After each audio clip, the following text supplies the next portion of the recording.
Did you know that we will no longer have any seasons going forward in Destiny 2? How about the fact that we'll be returning to the Dreadnaught? You want newer and more gruesome enemy types to rip through?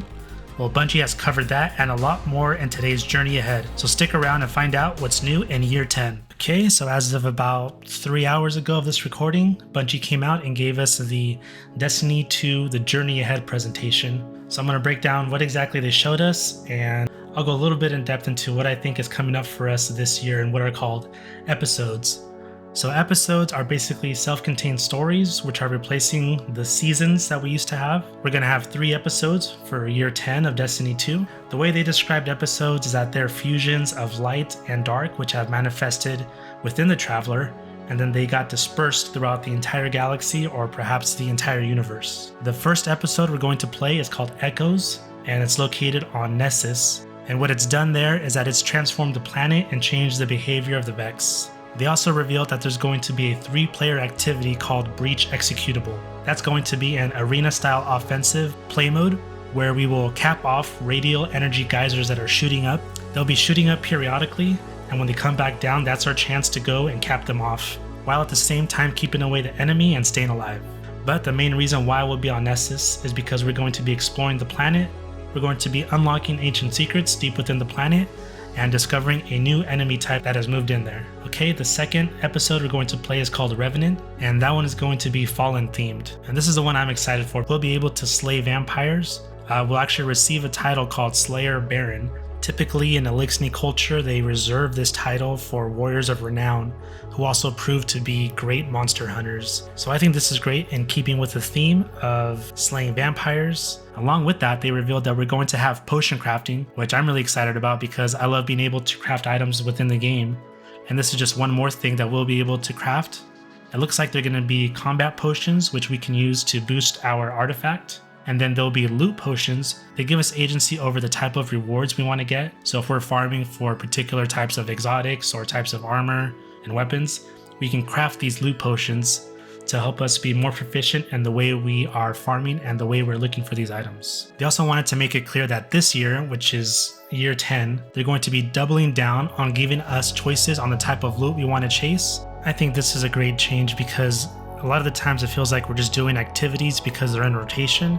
But at least this time they'll give us choices of the type of activities we want to do according to the type of loot that we want to go after. And even if we do have to do certain game modes or activities that aren't the most enjoyable for us, we can at least do those knowing that in the end we'll be able to get the type of loot, such as weapons or armor, that we are searching for and not what the game is just throwing at us. Also, we saw a clip of Vickrul. So he'll be back and his original staff has been replaced with a new staff called Echo, which makes sense for the episodes. And he's using that staff in order to power up his new dark army. This time around, he'll be taking refuge inside of an abandoned Awoken watchtower. So yes, we will be slicing through hordes of vampires, but they also mentioned that the enemy types are going to be a mix of vampires and splicers, and actually I had to look up what those were.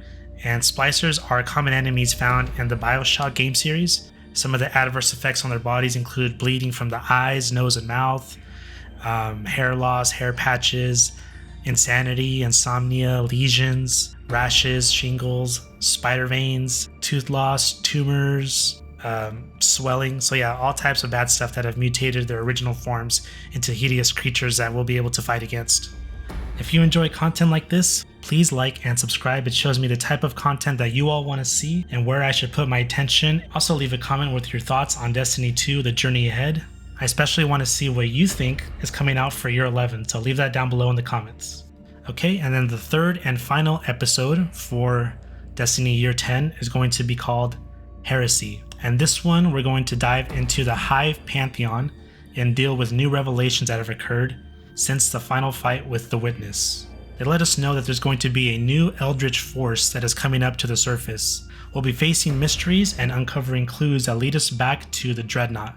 This is the one that I most want to play because of the Dreadnaught. The last time I was able to play in that area was back in Destiny 1 when we were going after the Taken King. And it seems like they're changing the inside of the Dreadnaught. There's going to be transformations taking place.